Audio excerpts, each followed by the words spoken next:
চড়ক পুজো বাংলার অন্যতম একটি প্রাচীন এবং জনপ্রিয় লোক উৎসব, যা প্রতি বছর চৈত্র সংক্রান্তিতে বাবা মহাদেবের সন্তুষ্টির উদ্দেশ্যে পালিত হয়। শিবের অপর নাম নীল, তাই নীলের গাজন শিবের সন্তুষ্টি। এইটি মূলত গাজন উৎসবের শেষ দিনের অনুষ্ঠান।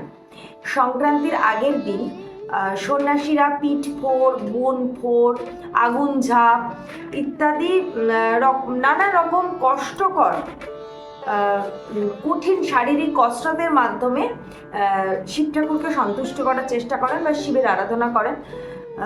চড়ক গাছে পিঠ ফোড়ানো ভক্তরা যে ওই দণ্ডের ওপরে গোল গোল ঘুরতে থাকে, এটাকে বলা হয় গজরি।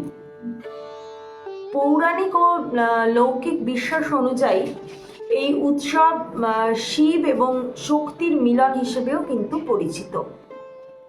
এটি আদতে সূর্য এবং পৃথিবীর বিবাহ, যা বাংলার কৃষিজীবী সমাজের সঙ্গেও আবার সম্পর্কিত।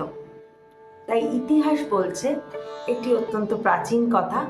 1865 সালে ব্রিটিশ শাসন আমলে চড়ক গাছে পিঠ ফোড়ানো, যা একটি ভয়ঙ্কর বা এই জাতীয় উপাচারগুলো আইনিভাবে বন্ধ করার কিন্তু নির্দেশ দেওয়া হয়েছিল।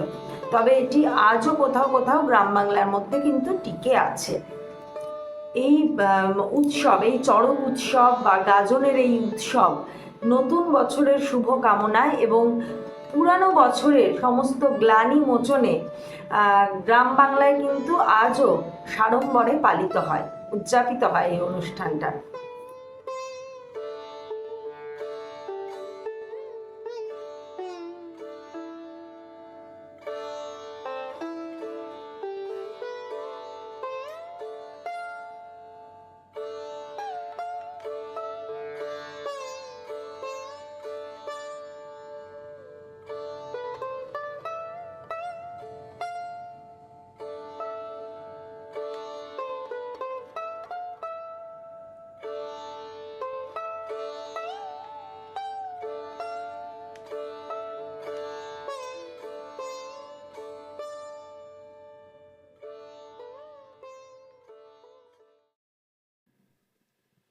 হ্যাঁ, একবার বল তো আমার সঙ্গে, বল। বাবা তারক নাথের চরণের সেবা লাগে, বাবা মহাদেব, বল নমো নমো।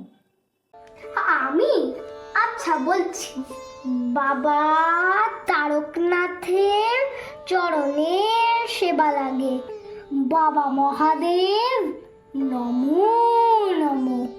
জয় শিব শম্ভু, জয় বাবা তারকনাথ, নমো নমো।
এই গোটা চৈত্র মাস ধরে বিভিন্ন যে উপাচার চললো আমাদের সংস্কৃতিতে, সেসবের একদম শেষ পর্যায়ে চলে এসেছি।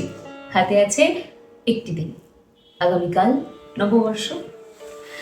এখন যে কোনো বাংলা মাসের সংক্রান্তি বা শেষ দিনটি বেশ তাৎপর্যপূর্ণ হয়। চৈত্রের ক্ষেত্রে বিষয়টা আরো বেশি গুরুত্ব বহন করে। এই এক মাস ধরে চলা সেই বারুণীর সময় থেকে আজ চৈত্র সংক্রান্তি।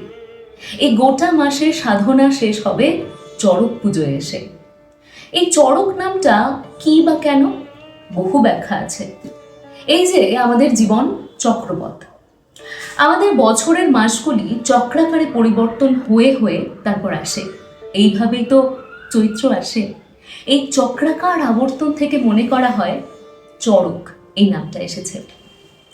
আবার আরেকটা মত বলে চণ্ডার্ক, অর্থাৎ শিব প্লাস সূর্য, চণ্ড প্লাস অর্ক। এই অপভ্রংশ থেকে চড়ক এসে দাঁড়িয়েছে।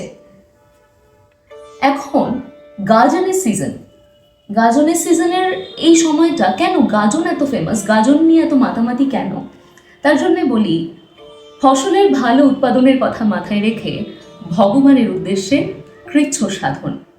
কৃষি প্রধান বাংলায় এই বিষয়টা হওয়া খুবই স্বাভাবিক, কিন্তু ধর্ম ঠাকুরের গাজন, মনসার গাজনের প্রধান হওয়ার পরিবর্তে শিবের গাজন বেশি প্রধান হয়ে গেছে। কেনই বা হবে না? বাংলার শিব নিজেই কৃষিকাজের সঙ্গে যুক্ত। নিজের অভাব মেটাতে লাঙল ধরেছেন তো শিবায়নে। বাংলায় বুড়ো শিব কৃষি প্রধান দেবতা। এই সমগ্র গাজনের শেষ ধাপ চড়ক। উল্লেখযোগ্য বিষয় হলো এতে বান ফোড়া, চড়ক গাছে পিঠে হুঁক কেঁথে ঘোড়া, চামড়ায় শলাকা গাঁথা, এগুলো সব থাকে। লৌকিক মত অনুযায়ী শ্রীকৃষ্ণের সঙ্গে বান রাজা যুদ্ধ, আর শেষে আহত বান রাজা শিবকে তুষ্ট করার গল্প।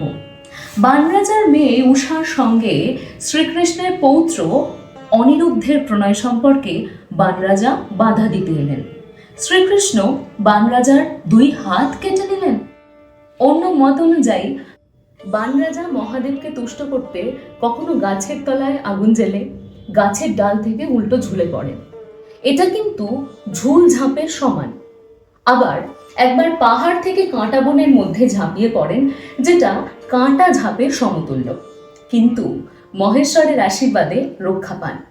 আবার একবার ধারালো অস্ত্রের ওপর ঝাঁপ দেন, সেবারও মহেশ্বরের দয়ায় তিনি রক্ষা পাবেন।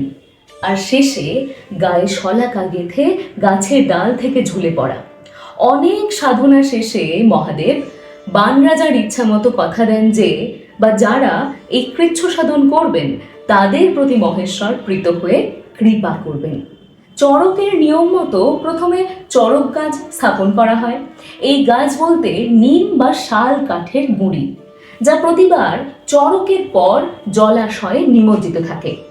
এতে প্রাণ প্রতিষ্ঠা করা থাকে, যার জন্য অনেকে মনে করেন জলাশয়ে এই কাঠ জীবন্ত থাকে। চড়কের আগের দিন মন্ত্র সহকারে এই কাঠের জাগরণ করানো হবে। গ্রামের নির্দিষ্ট জায়গায় মাটি খনন করে তা পোঁতা হবে। এই গুঁড়ি বা কাঠটিকে বলে ভোগ অথবা ভকলিঙ্গ।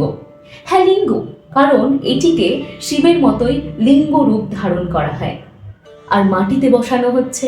এখানে মাটি হলো মা স্বয়ং, অর্থাৎ শিব ও শক্তির মিলন, যার উপরেই সৃষ্টি নির্ভর। শ্রাবণ মাসেও এই ধারণা অনেকটা পোষণ করা হয়। আর এই গাজন চড়কের সময় পূজিত ঠাকুর অনেক ক্ষেত্রেই দেখবেন অর্ধনারীশ্বর। আবার শিব শক্তির মিলন, ইহা ছাড়া সৃষ্টি অসম্ভব। তাই গরম কেটে পর্যাপ্ত বৃষ্টিপাত এসে ফসল উৎপাদনে যাতে সহায়ক হয়, সেই কথা মাথায় রেখে এই গাজন ও চড়ক পালন হয়। এক্ষেত্রে বলে রাখি, গাজনের যারা প্রধান সন্ন্যাসী তারা কেউই উচ্চ স্তরের ব্রাহ্মণ নয়। সমাজের নিম্ন স্তরের মানুষেরা একান্ত নিজের যোগ্যতায় সন্ন্যাসী হন, অন্যদের গাজন পালনে সহায়ক হন। বাবার এই যে সমাজের উচ্চ স্তর থেকে নিম্ন স্তর, সমস্ত স্তরের মানুষের কাছে গ্রহণযোগ্যতা, এটাই বাবাকে সব দেবতার থেকে আলাদা করে রাখে। এই যেমন কৈলাসে উনি দেবতা ও অসুর উভয়ের কাছে পিতৃসম।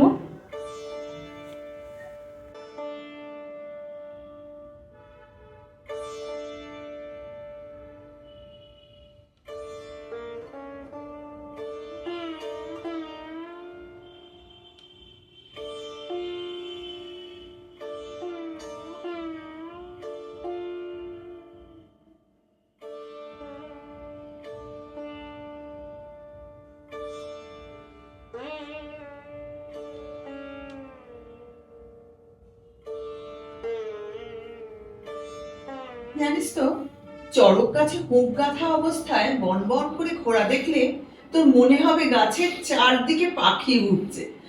ওই অবস্থায় ওরা বাতাস ছুড়বে, হাতে পায়রা রেখে তাকে ছেদন করবে। যদিও শেষটি তেমন আর এখন দেখা যায় না, তবে সেটা অত্যন্ত ভয়াবহ। কিন্তু আমার দেখা বহু আগে এগুলো ছিল।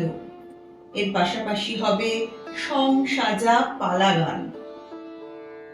ব্রিটিশ আমলের মাঝে একবারে চড়ক প্রথা বন্ধ হয়ে গিয়েছিল, কারণ বহু মানুষের তখন এই ক্ষত থেকে, মানে ওই যে যখন বনবন করে ঘুরছে ওই ক্ষত থেকে মৃত্যু হতো। কিন্তু পরে আবার চালু হয়েছে এবং আজকের দিনে গ্রামাঞ্চল ছাড়া এই জিনিস অবশ্য আর দেখা যায় না।